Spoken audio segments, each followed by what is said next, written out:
I'm a real deal. I'll shoot your liver out and hand it to you.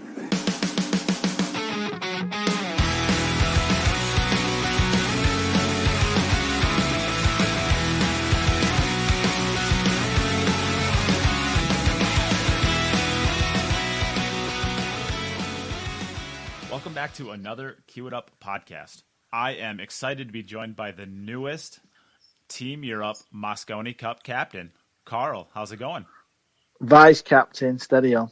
Oh, come on. We can call you a captain still, right? Well, yeah, I mean, obviously I'm vice, Alex is captain, but, he will have a plan in place and, obviously I'll certainly respect that and follow his lead, but of course, he wants to hear what ideas and thoughts I've got, so maybe it's a little bit joint-ish, if that's a word. Yeah, for sure. The first question naturally has to be, what are some of the roles that come with being a vice Mosconi Cup captain? Well, I mean, like I said before, obviously Alex is going to have his little plan. The problem at the moment it's kind of been a little bit of a slow start, hasn't it? Obviously, we should be at the World Pool Masters right now, but obviously with this virus and everything's put on hold, so there's more important things going on. So it's kind of just hang fire a minute, and we've spoke a bit on the phone, and we were sort of he was going to be at the World Pool Masters, so was I. So that was when we was going to really settle down and, put our plan together. But we actually spoke yesterday. He sent me a little message saying we need to catch up and sort of make plans now because obviously we couldn't go to Gibraltar. So that's just kind of where we're at. Yeah, it's just it's a strange time at the moment. Yeah, it is. And maybe that's exactly where the interview should have started was what does the life of Karl look like these days? A lot of books and colouring in with my two children. It's all chaotic, obviously. There's no school here at the moment, and I wouldn't say I'm the best of school teachers, to be fair. I'm more just like kind of messing around in the garden and playing football, really. That's my teaching. You don't teach good patterns to the kiddos? No, I don't teach. I don't teach English, maths, any of it. That's not my forte, but. It's just at the end of the day, obviously, I've got two young kids and I'm kind of not really bothered if, some of the other parents at the school I've spoke to, they're like, yeah, we do maths at this time, we do English, but I just want them to smile and be happy because obviously it's a mental time at the moment. Yeah, it definitely is. And I saw this on Facebook, and anything that you see on Facebook is definitely true. Did I see that Boris Johnson got coronavirus? Yeah, he's today they announced that on the news saying they're saying it's a mild case or something. I don't really understand what's going on with it all, to be fair. It's mild. Or they're saying, obviously, in England, if you're over 70, don't leave the house and all this. But yeah, it's just crazy, isn't it, right? Just something like that. Obviously, we've never really seen anything like this. So, the main thing is you just got to stay home and do your bit. But I'm just kind of like, just getting all them little jobs done that I've never got around to doing. So my house is looking in pretty good shape at the moment. Yeah, I can agree to that. I think on day 2 I'd started polishing all the sparkles in my apartment, and there's just nothing left to polish up. Everything's so clean. No, that's what I mean. I mean, I live in like sort of an oldish house, so we've had a lot of work done over the years to it, but. It's one of them like, oh yeah, I need to sand that down. I'd like to repaint that and do this, and I just, you just never get around to it, do you? Because you just live in it. But now it's gonna it's gonna be unbelievable when this virus has finished my house. Yeah, and I mean, I would like to think that it's only going to be a day, or 2, and then I think, oh well, wait, this might be 4 or 5 weeks, and then. I realize how rosy that looks. This might be months. We might be looking at a lockdown for a long time, and that is so weird. Yeah, that's what I mean. I mean, we was on lockdown last Monday, but my girlfriend, she's a journalist for the BBC, so obviously she's writing stories and all this. But we kind of knew what was going on. We was following it already in China, so I actually took my children out of school a week before they even decided to shut the schools down because I knew it was going to come on the school closed on the Friday. I knew it was going to come, so we just said, "Oh, we'll just take them out in the week." And so I've actually been on lockdown nearly 2 weeks now. Well, that's crazy. Yeah. This kind of naturally leads into the next question. Do you have a table at home? Are you still hitting balls? And the reason it kind of leads into the next question is you still hit balls. I mean, you still play a little bit of pool, but you don't play anywhere close to where you were 5-6 years ago. No, well, here's the thing. The thing is with me is it's like, obviously I sort of got into American pool kind of just by luck or fluke because of the IPT back in 2005, 2006. And then when that finished, I decided to give the 9-ball a go because I'd been to America trying to qualify for the IPT, and I'd got a bit of a bug of that, but it was never sort of my true love. And because, like, where I live, you know, I've been with my girlfriend 15 years, we've got 2 kids, and somebody like Jason and Darren, back in the day, they made the decision to move to America, where I think if you live in America and you're playing American pool, it's probably the best thing you could do. Or even kind of like in places in Europe, so Germany, they have like Bundesliga. Is it Bundesliga? Or is that the football? Maybe I'm way off the map. I don't even know. But they have like a league anyway in Germany where they play, you know, 9-ball and things like that. But in England, everything's snooker. You know, American 9-ball's not really big in England. So it's like probably one of the worst places to live. So I just felt every time I was travelling away and I was playing, I felt like I was leaving so much behind. And then when I come home, 9-ball, even in the clubs, you know, we have a little, you know, like the bar box tables you guys have over there. Yeah, you got the English pool tables, right? Yeah, we have the English 8-ball tables, and it's a completely different ball. It's a completely different cue. So if you're going to play that game, you can't really play 9-ball. It's just so different. No, it's so different. It's like playing tennis and table tennis. You're just not going to play both to a higher standard. Yeah. So anyway, that's why I decided to play the 9-ball. And obviously Darren did, and Jason and Chris Mellin. We all come from the English 8-ball. But nothing, you know, there's no real money in English 8-ball. There's no tours, tournaments, nothing really big's ever gone on.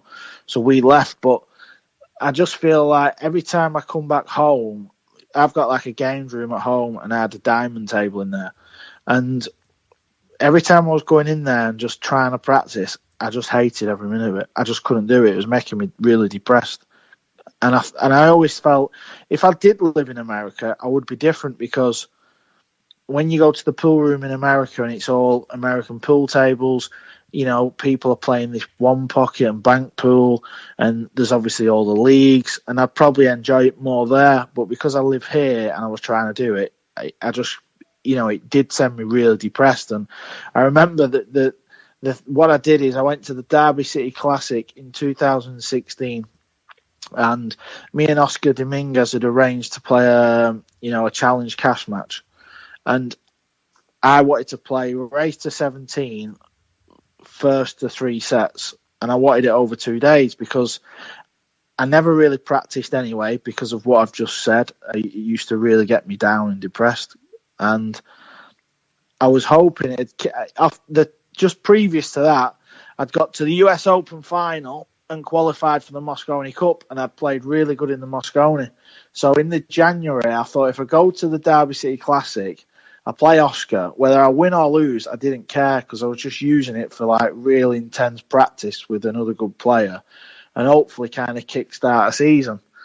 And then I went there. I didn't really like the tournament because obviously I live in England. We don't play one pocket. We don't really play a 9-ball. There's no bank pool. So I didn't really do any of them. And then I just thought I was supposed to go to China. It was probably around the April. And I was at the airport. And I was looking out of the window in the airport, and it was raining. And I was stood there on my own going to China. And the very last bit where they take your boarding card and you go on the plane? Yeah. I was the last person. And I said to the woman, I said, "Oh, can you get me bag off the plane?" She looked at me like I was some kind of like psychopath, right? And she said, "What do you mean?" I said, "Oh, I just want my bag. I'm going." And they got my bag. The police escorted me out of the airport. I delayed the flight for 45 minutes, and I went home, and I never played again since. Wow. Besides, because, well, I just feel like it's such a lonely thing to do. And the other thing is, I don't feel like there's many great tournaments to play in where it's actually worthwhile doing. I mean, obviously things have slightly changed a little bit because, when I was doing that, Matchroom Sport didn't have the US Open, and obviously they've just acquired the World Nine Ball Championships. So the only three kind of events where I felt like was really good anyway was the Mosconi, the World Pool Masters, and the World Cup of Pool. Now, the World Pool Masters was a 16-man invitation, and the World Cup was a doubles event. So all the other singles events we used to play, and I just thought they were terrible. Like. Yeah, the International Open out of the U.S. is a pretty good event. Yeah, but obviously that was the US Open back then, when I was playing. But obviously that's what I'm saying. So when I quit early 2016, and I got rid of my table at home. And then obviously, the US Open last year was Matchroom's first event. And then obviously last year they acquired the World Nine Ball Championships, which is in October this year. So obviously they've now got the 5 events, but it's still like nowhere near anything, is it? Do you know what I mean? Obviously Matchroom are unbelievable in not just in the pool, they do so many sports, and obviously I see a lot of it because I'm English, so I see the darts. My cousin's a professional dart player. They play so many tournaments, so much live TV coverage and it's just really good, big crowds, and that was the main reason why I stopped playing. Yeah. I guess there's a lot of things along there that I wouldn't mind addressing. For anybody from anybody from the U.S., if you've actually never played black ball, English 8-ball, are those the same? Those are the same game, right? Black ball and English 8-ball. Yeah. It's some people call it. Well, there's a rule set called black ball rules, but basically it's an English 8-ball table. It's the same size as what you guys play bar box on. Yeah, my ignorance. But when I was in London last year for the Mosconi Cup, I swung down to Spots and Stripes, and I can give a shout out to Claire Watts who works there. And I played on those tables, and it's impossible to get side spin. I mean, you got to hit the ball so good to get any of the side spin on the balls. It's a completely different game. Yeah, that's right, and that's what I'm saying because, like for instance, a tip. Diameter when we play English 8-ball would be sort of 8mm to 8.5. Now, obviously, if you look at an American tip, 12 to 13, if you like, depending on what you prefer. And obviously, 9-ball pool is all about spinning the cue ball and playing into big areas. As where English 8-ball in general, really, you pick your pattern and away you go. You play a lot of stop shots and a lot of natural shots and things like that. You don't really spin the ball, and that's why you just can't really play both games at a high level. But the thing is, if you're going to play American pool, you've seen it yourself. Look at all the guys travelling around. The relentless Shane, Fedor Gorst, Jason Shaw, Chris Mellin, Darren Appleton. They're just constantly away from home. And I think if you've got 2 young kids, you got to be earning some good money to be doing that. That's my view. Yeah, and on top of that, not only do you have to be traveling and away from home a lot, and I think this is one of the other things I wanted to address with what you were saying is if you're only doing it for 4 to 5 events a year when you quit pool, it's really hard to stay in stroke for if you have 3 months in between your games, you have to be playing that entire time if you're going to be competing with like you said, the Chris Mellings, the Jason Shaws, the Darren Appletons at the time, the Shane Van Bonings. You got to be always on your top gear, and it's really hard to be on your top gear because you got to be playing 4, 5, 6 hours a day, and there's no money that you're bringing in between these big events. It's really hard to maintain that top level of pro caliber necessary to be able to continue shooting if you're Karl that was trying to grind out the living. Yeah, and that's what I'm saying. And I remember one year I kind of worked it out. I think it was I can't remember if it was like Shane or Darren Appleton. It was somebody who was like at the top of, let's say, the AZ billiard rankings or whatever. And they'd played something like 40 to 45 events. I'd played like early 20s. And I just thought, I just knew it was making me, as I've said, I don't want to keep harping on about it, but it just didn't make me happy. And I just thought, if I was earning like, $1 million a year, then you'd suck it up and you'd get on with it. I understand that, but when you're just making, a normal living, it just doesn't stack up to me. But the funny thing is, I always used to say to like some of the matchroom people, can I not just play in the matchroom events and nothing else? And obviously, you ain't going to get to do that. But I kind of laugh now because in some ways that's what I've got now because I'm involved with all the matchroom events. You just get the back end of it instead of yeah. I just ain't got the pressure of pulling the queue out. For sure. Actually, we could kind of transition maybe into that now. You are now doing a bunch of work with Matchroom, not only as a commentator, you do some interviews for matches, and now you, as we said earlier, you're the vice captain of the Mosconi Cup team now. Yeah. As somebody who's competed at the highest level, and you're not by any stretch of the imagination, into the middle part of your career. I mean, you're still a very young man. What is it like being kind of a young man doing all of these things, knowing that if you wanted to, you could compete with any of these guys in 2 to 3 months?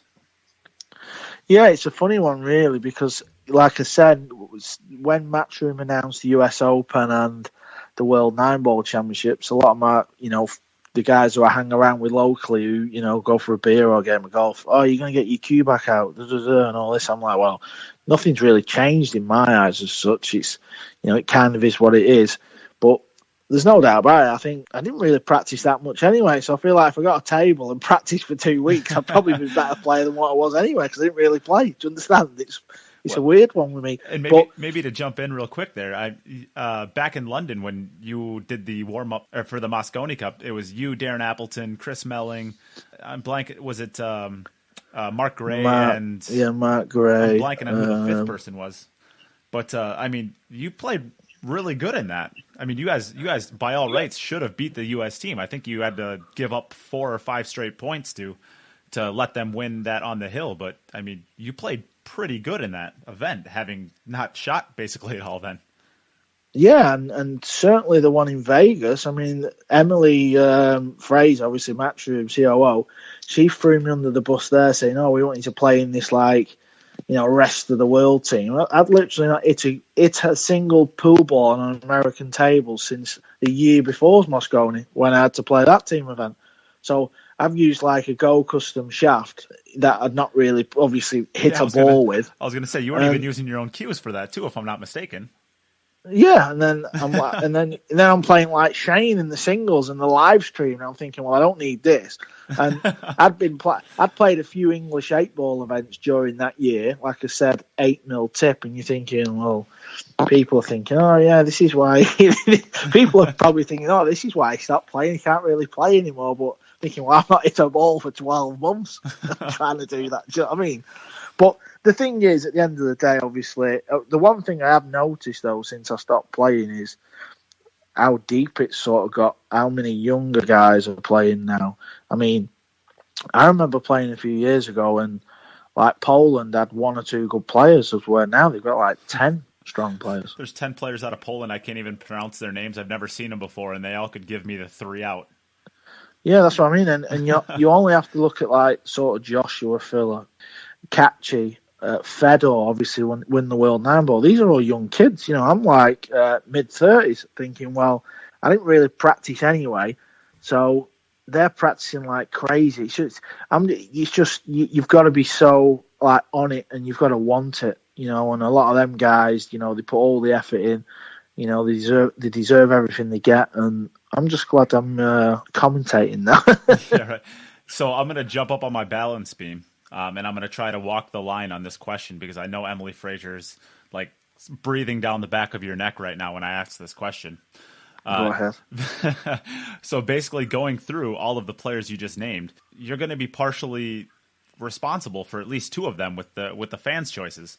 I'm not going to say, pick your 2 players now because we don't even know where the rankings are going to be. Although given the circumstances that we're in right now, I mean, how can you even acquire Mosconi Cup points to make it into one of those 3? So maybe I should actually start this question there. What happens if everything is shut down until, let's say, I don't know, October, and there's only a few events that can be counted towards the Mosconi Cup? How do you have any idea how you guys are going to pick teams or how that's going to work? Well, the thing is, obviously the US Open's obviously not going ahead. the World Masters, which wasn't a ranking event anyway. Obviously, I would think a few of the Euro Tour events. It's kind of just sit and wait, really. Nobody really knows what's going on. See how long this virus thing goes on. And, I mean, who knows? Maybe the whole year has to get cancelled. It's so difficult to answer. I honestly don't know. I mean, let's just say if we get to sort of October and you can start flying around, well, there's no events to be played, is there? So there's no ranking points. Did he just use the ranking that you've got now? And then we pick wild cards, or is it all wild cards? I don't know, because I think there's still got to be some. The Matchroom are quite fair, do you know what I mean? They know what they're doing. I just think it's literally we just got to sit, be patient, and see what happens. I think that seems to be the only course of action that could happen right now. So I kind of branched off of my question to ask that one, but I'll finish out my other one now. You had just picked Poland out, but if you look at the rest of the countries in Europe now, I mean, people from America are so ignorant that we can't even name 12 countries in Europe, and we're starting to be introduced to all of these different tiny little countries we've never heard of that are pumping out 6 or 7 players that are now competing at the top level in U.S. tournaments, and we don't even know who they are or where they come from, and they're giving our best players the 3 out. What is it like to be able to not only have that in your backyard playing it? Well, I guess not necessarily playing against, but you guys are gonna have to choose between these players. How does a discussion like that even start with Alex, and where you're gonna get your coach's choices from? Well, I think the big thing for that is, even though potentially we know, Europe have got a lot of players, I actually think over the last few years it's actually got a bit weaker. And what I mean by that is, obviously the strength in depth is there, but I remember where you could genuinely pick 2 teams for Europe to play in the Mosconi Cup, represent Europe, and you could be fairly confident of winning. But I feel like that's changed a bit now. I feel like it's gone the other way. Even though we've got loads of players, I don't see what players we've got in depth that can handle that arena. And that's a totally different question that I was going to ask next. Was I don't think that you're going to find anybody in the world, and you can correct me if I'm wrong, who's going to question Alexander Kazakis' talent on the table, or Eklan Tikaci. Yeah. And Eklan Tikaci actually had a decent performance, but full disclosure, everybody who listens to the podcast knows this. My favorite player in the entire world to watch play pool outside of the U.S. is Alexander Kazakis. And I have such a huge heart for him, for the game of pool, and I hurt for him so bad watching him play in the Mosconi Cup, because it's just a really tough atmosphere, and he has not played even close to his average game in the Mosconi Cup the last few years. But at the same time, you can't question the talent that he is. What are your thoughts on that, and how that might affect Team Europe?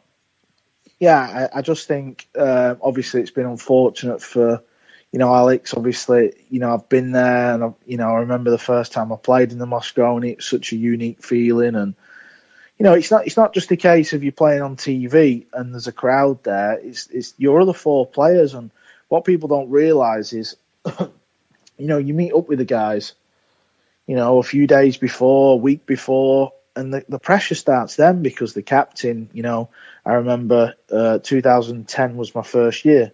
Johan was captain of Team Europe, and you go into the pool hall, it was in London, and all the guys are there. And I remember thinking, the team, when I look back at the team, this is what I'm saying. If you look at the teams now, no disrespect to any of the players, because in years to come, they're going to be obviously, Hall of Famers and all this, and multiple world titles. But because it's so young now, the players are so young, it's like, he's not really got much experience in this, but he's won the World Nine Ball Championship. Do you see what I'm saying? Yeah. As where, when I played, there was Darren Appleton who just broke onto the scene, but he'd won a world title. He was US Open champion, blah, blah, blah, blah.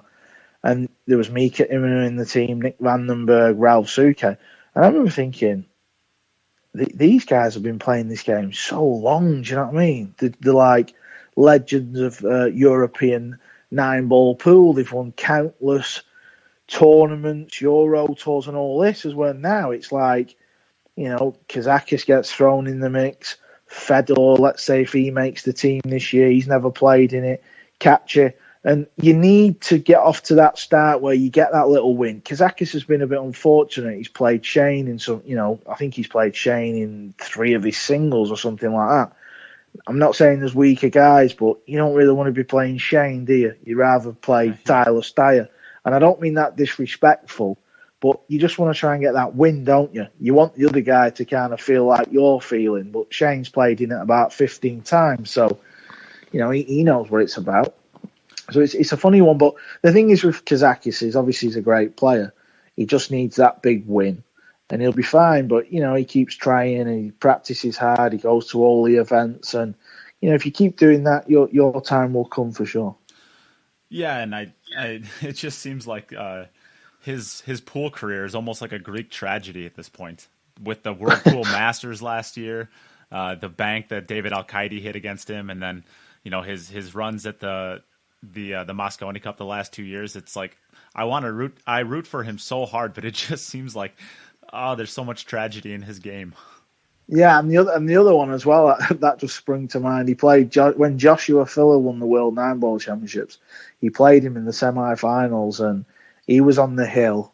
I think it was like 10-9 or something, and he had ball in hand. I'm sure he had ball in hand, and he had a real good, easy table, and he made a mess of it. And like I say, he beats all the guys. He gets himself in the positions. And at the end of the day, some people kind of win early, like, Joshua has done, and Fedor and other guys, like Neil won the World 9-Ball sort of the latter of his career, if you like. And it can just take time, can't it? But there's no denying his work ethic and, his kind of love for the game. So I do think his time will come, and he'll definitely get in the team again.